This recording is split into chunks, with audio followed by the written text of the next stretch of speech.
What's going on, everybody, and welcome back to my channel, Movie Files. Elliot back again with my final recap, breakdown, review of the series finale of Hulu's 9 Perfect Strangers. We're breaking down episode 8, titled Ever After. An episode in which we see Masha really wasn't a bad person, and we get happy endings for everyone. No deaths. We're going to talk about it here in this spoiler review, but before we dive into it, make sure you're checking me out on all my other social media accounts. If you're new to the channel, well, welcome to the community. Consider subscribing and hitting that notification bell. That way you can get the alert from when I drop new content. If you enjoyed this spoiler review, well, make sure to like and share the review. It helps out the channel a lot, but I also appreciate the support.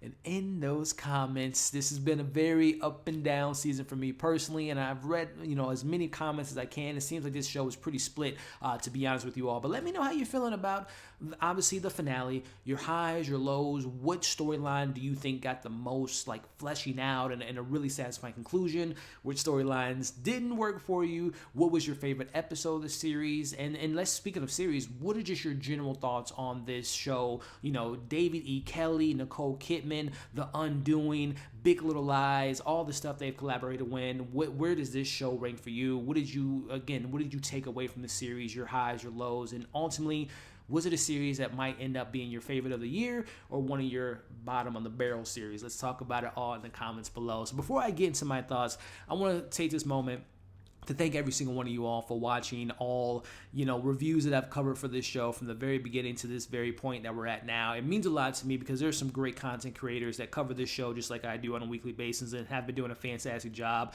But the fact that you all come to this channel, like the videos, share the videos, leave your thoughts, even if you don't agree with me, it really does mean a lot that you all engage with these videos. And this is bittersweet because, this is the finale, this is the end. But if I'm being honest, this show being over, yeah. We'll get into it in my breakdown, but more importantly, thank you all for the support. It means a lot to me. And we got more series coming up that we'll talk about at the end of this review. But again, from me to you, thank you so much. But let's get into it, ladies and gentlemen. This is a full spoiler review. I'm just going to give you my initial thoughts and then we'll break it all down together. But the finale, it had its moments. We're going to get into it here. I think the Marconis, at the end of the day, they were the main characters. They were especially Michael Shannon and Napoleon and his whole dilemma with his son. Obviously, Heather was kind of the weaker link of the family. Zoe getting her closure with her brother and all that stuff. That worked for me, really well in this series and in this finale.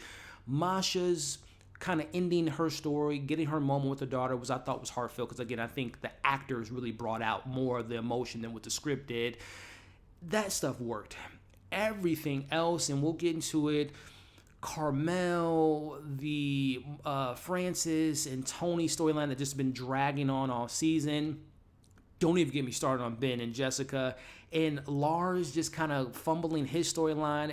And I don't know, man. This show, like I said, had a lot of highs, had a lows. Some things I took away from it, some things I really didn't enjoy. But I would say as a finale go, I'm kind of mixed on it. But it was much better than last week. I'll say that. But when looking at the season, it just was a bit disappointing. But we'll get into that, and I'll give you my overall thoughts of the series. But let me know your pros, your cons, your general take on what you took away from this finale and how you feel about it after it ending now. So let's get into the actual breakdown and recap as we pick up on the events immediately after last week. As Carmel says that she didn't initially, we get the whole backstory and see what happened when she shot her, however many years ago that was.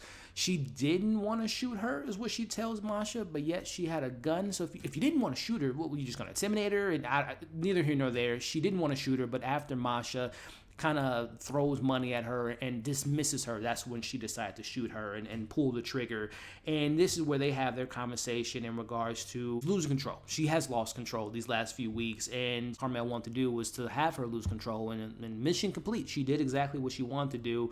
But again, we'll get into my thoughts of Carmel and kind of the how they wrapped up her story. But Carmel wants Masha to call the police and tell them what she's done, and Masha doesn't want to do that because she wants her to become a better person. If it wasn't for Carmel, Tranquillum would have never been a thing. She would have never been in this position, and ultimately Masha does forgive her. Again, I thought the stuff that Nicole Kidman was able to give us was a lot more fleshed out and more earned versus what the story did. I feel like Nicole elevated elevated the character more so than what we get in the script. But nonetheless, we see, she puts her to sleep, and I'm just like, this is kind of lame if I'm being honest with you all, because I'm thinking that Carmel's going to be straight up like, you destroyed my family. I'm so glad I shot you, and I'm back to get vengeance, and I've been threatening you, and I'm going to take everything you, but no, they just kind of resolved that within that one scene, which to me felt a little bit shortchanged. But that's just my thoughts.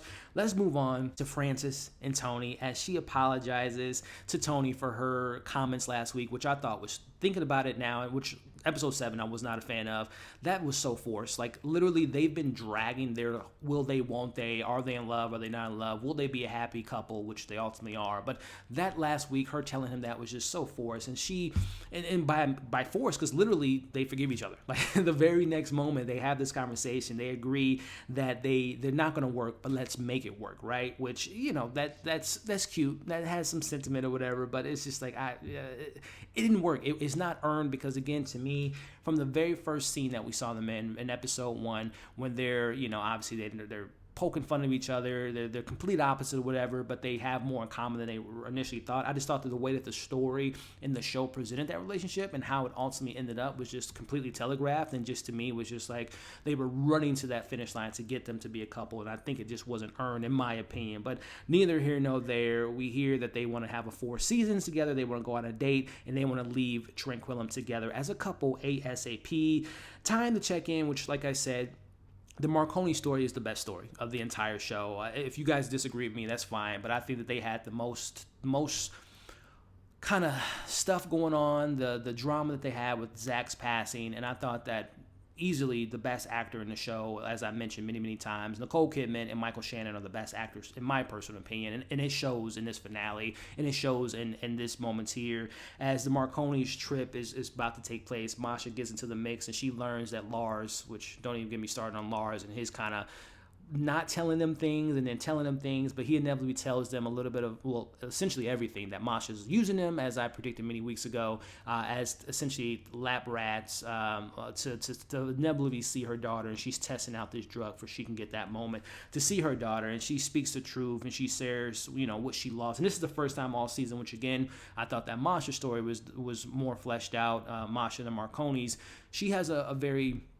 earned moment in regards to, this is the realest that we've ever seen Masha. She lays it all out. She says, you know what? I'm just like you all. I've lost something that meant so much to me, and when I lost my daughter, I lost myself, and I'm trying to regain myself. I'm trying to get back on that path of who I used to be, not the drinking, terrible person that she was, but the loving person, the mother that she was. She wants to get back to me. So that moment there was earned, and that was good to see that moment and hear her finally, all season long, she's been BSing these people in that terrible accent, but she finally has a moment where she can be true to herself, and I thought that was a really earned moment at that point in time. But that's all they needed to hear. They just needed the truth, because now they're ready to go on this journey with Masha to finally see and have their closure with Zach, which brings us back to Carmel, who's waking up at this point. She's in the wound. She's been given instructions. Gloria has given instructions to put her in this simulation tub thing where she feels like she's back into the womb again.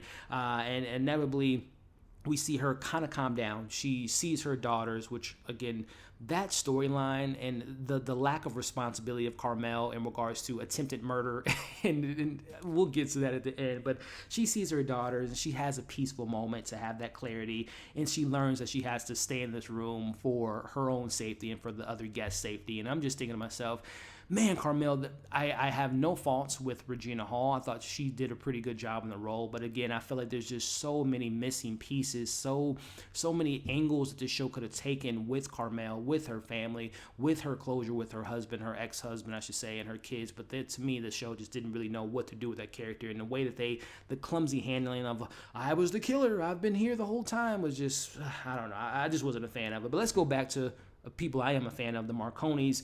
Napoleon has a bit of a freak out.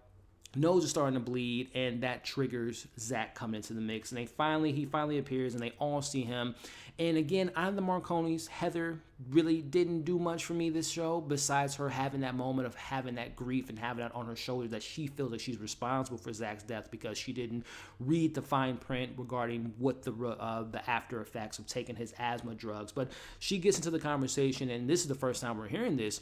I'm thinking that's her guilt, but no, she bought Zach a belt, and he hung himself with that belt. So that even takes it to another level. Not only does she have the drugs on her hands regarding not reading the fine print, but also this belt. So she, to me, this is where I feel like Heather could have been in the forefront. Like, that's a lot of grief. That's a lot to put on a parent that lost her kid and thinking that she was responsible for it. But they kind of, out of the whole Marconi, she was the least interesting in my personal opinion. But that hearing that moment, I'm like, damn, that's heartbreaking. And we hear not only how she feels, but then Zoe gets into her thoughts, how she blames herself, that she thought, there was a game that her and Zach were playing where they were like ignoring and not talking to each other. Of course, we know what Napoleon's issue was with Zach in regards to his grief, his alarm not going off, or going off, but him ignoring it and not going to check on his son, waking his son up as he normally does. So again, I go back to the show's best points was the Marconis, and now looking at this finale, it could have just been the Marconis. It could have just been Michael Shannon, or I should say Heather, Napoleon, and Zoe going on Tranquillum and going on this journey as just that family. Take everyone else out, if I'm being honest with you all, because once we get to my thoughts on the rest of these characters, you'll kind of see my points why. But I literally think the show just could have focused on Masha, could have focused on Marconi's, and it could have just been that. But obviously, it wasn't that. So going back to Zach, he's having this conversation that it wasn't any of their faults. And I think that's, closure-wise, that was great for those characters to hear that it wasn't from Napoleon not waking up. It wasn't from Heather giving him the belt. It wasn't from Zoe having the lack of communication with Zach. It just happened. And he doesn't, I think he says in even that moment, it's not really my fault. It just happened, it just kind of happened the way it did. And there's no one really to blame for that. So again, I like that they get that closure. And they can kind of not forget Zach, obviously, but they can kind of take that pressure off themselves and not blame themselves for this tragic accident that happened to their, to their brother and to their son.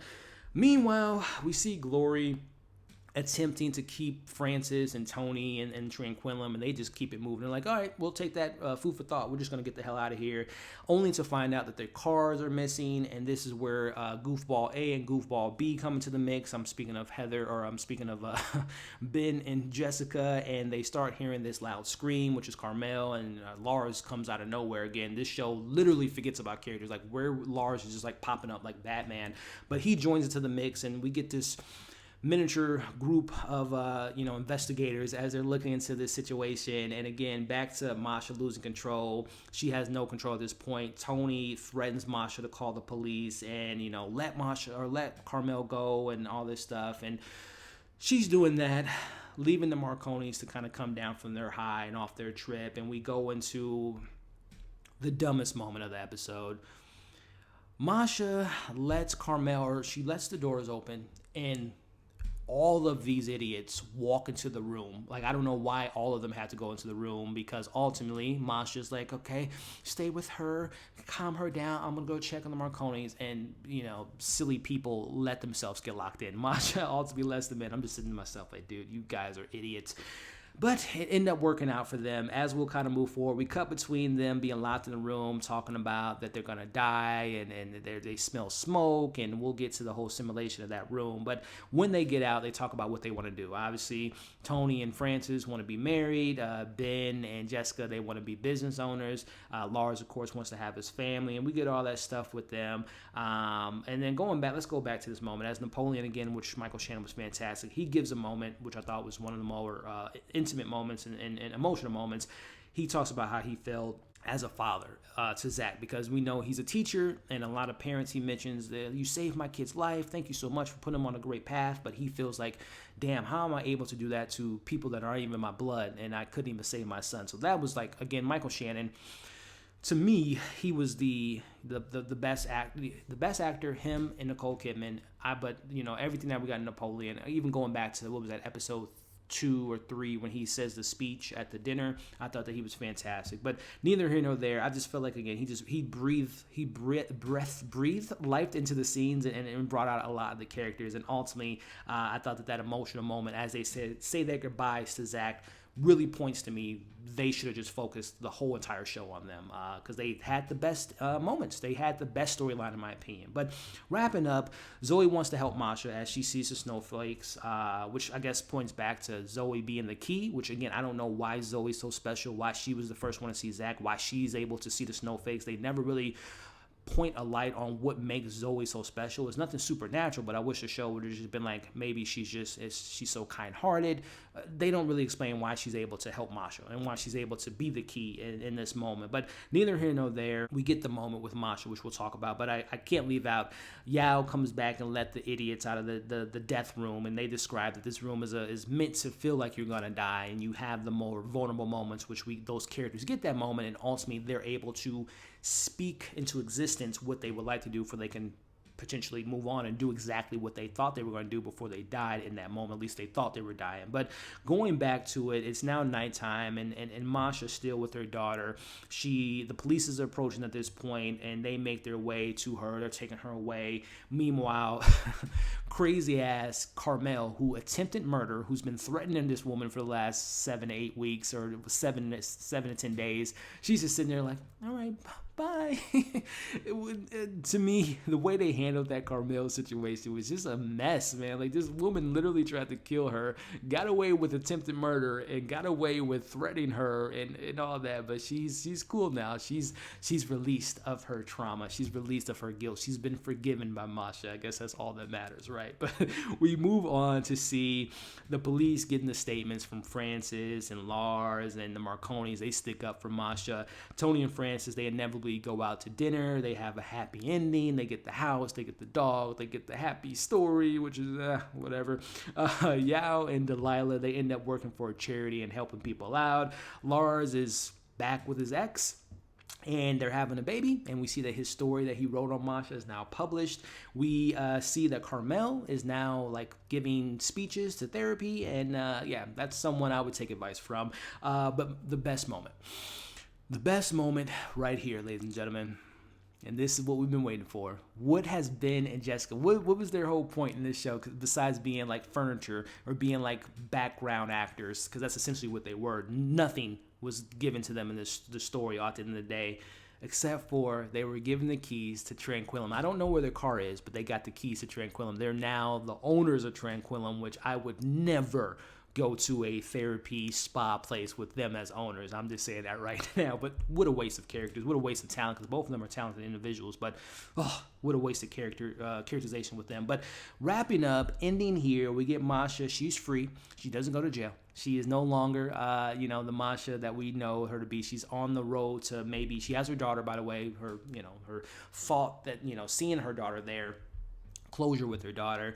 Maybe she's heading back to Russia to get her accent back, but who knows, the end of the series. So overall, like I said, if the Marconis didn't have the closure they got with Zach, and if Masha didn't have the closure that she got with her daughter, I think this would have been an absolute failure of a series. But with that being said, I think that those two storylines were the absolute best storylines, the most established storylines. And even Masha, half of the series, we didn't know who she was. We didn't have any backstory, but the show managed to give her a lot of backstory, give her the grief that we didn't know about, hear about her being a mom and what that meant for her. So all that stuff to me was fantastic throughout the entire series, and especially in this finale.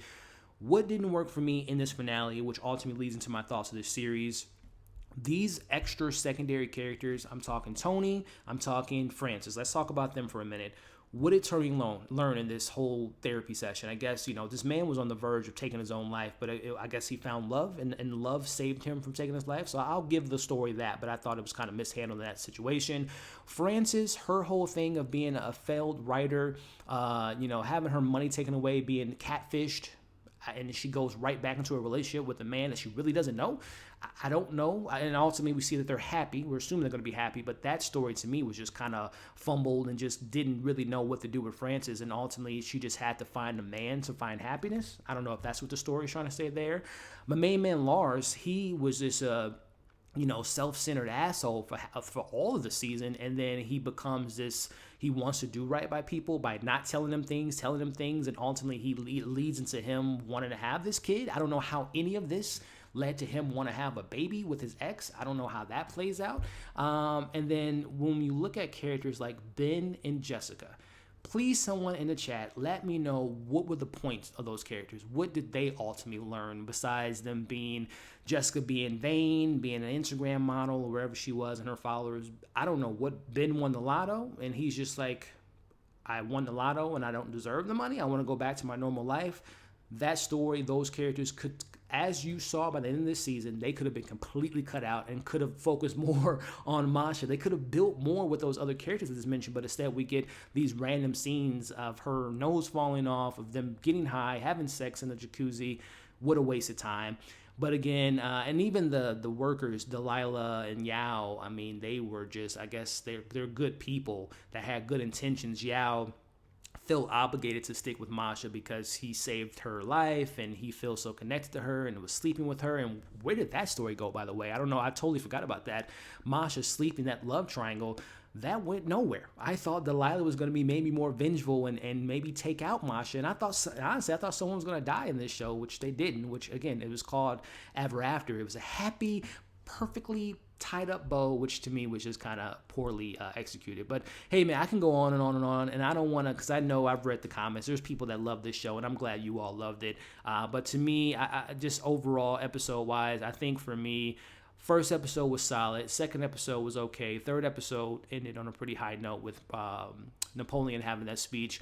Episode 4 was okay. Episode 5 was probably my favorite.